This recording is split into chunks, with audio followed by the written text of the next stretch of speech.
During the 1940s, many of the legendary musicians who shaped the blues and created some of the first rock and roll and country music records would come here to the back alleys of West Memphis and play at some of the more than 30 nightclubs that were here at the time. In fact, West Memphis was wide open for entertainment. Memphis musician Rufus Thomas called it the Las Vegas of the South, if you can believe that. It was during that time, in February of 1947, when radio station KWEM went on the air and was instrumental in jump-starting the careers of many of those legendary musicians. Blues, soul, rock and roll, country, and rockabilly, all together like cousins at a family reunion on KWEM. So these photos here in the hallway, Philip, these are just some of the artists that used to perform on the station. Exactly. Some photos that we were able to find, like this is Willie Mitchell and his combo, played a lot here in West Memphis and also on KWEM. And then here's Howling Wolf that had a show with us in KWEM. This is a picture of him actually in the KWEM studios.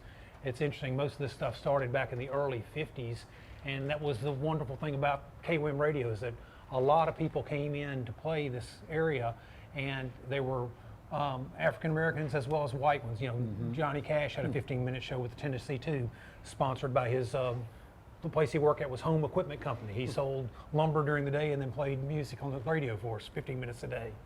And B.B. King over there, I have never, that's the first time I've seen a young B.B. King like that. What, 19, 20 years old? Yeah, something like that. We've got a great video of B.B. King later in life talking about how he was working in the cotton fields, and at noon they would hook a radio up to a car battery and listen to the radio, and he said they would listen to KWEM Radio. So he came up to West Memphis and asked him if he could play on the radio station, because he said, because I thought I was pretty good. And it turns out that he was pretty good. At the Arkansas State University Midsouth campus in West Memphis is a display replica of the historic KWEM radio studio, which was originally located at 231 Broadway Street. The station broadcasts on 93.3 FM and also on the internet at kwemradio.com.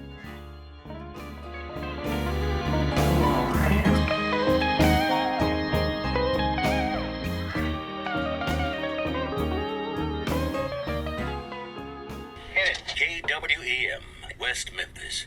Philip, compared to what the studio looked like back in the heyday, and this, it's kind of, I mean, there's nothing to it. This is like an office. Yeah, we don't have a lot of tubes and diodes and transformers and everything like that. Today's digital world, that's the wonderful thing about it. We're an internet radio station. That's how we started, KWEMradio.com. And so anybody that wants to can put out a radio station if there's not involved in the FCC, anything like that.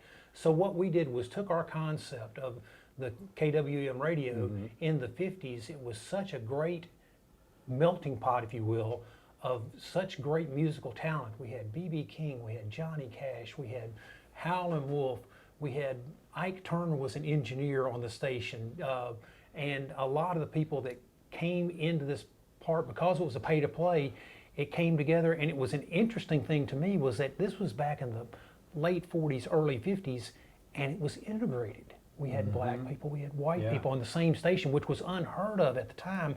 So that's kind of a precursor to what we're doing right now. It's kind of nice that all this kind of music comes together. A lot of people say that you took the country music that came from the fields and the blues and the country music and melted together and came in with rockabilly. And that's where it came. Elvis was connected through the station through our Saturday Night Jamboree. KWEM sponsored the Saturday Night Jamboree, not unlike Louisiana Hayride at the time, and had things, and they would record it and then play it back during the day.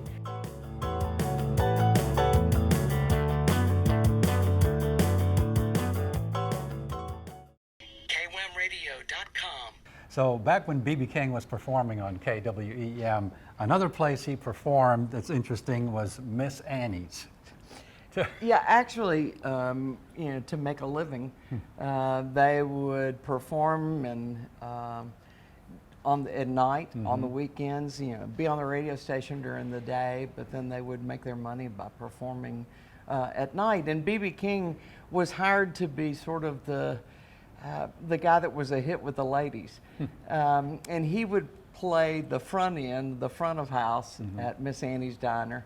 And while the gentlemen folks would go to the back and have some drinks, do a little gambling, all of which was legal over here in West Memphis, while he entertained the ladies. So he fashioned himself as a ladies' man. How about that?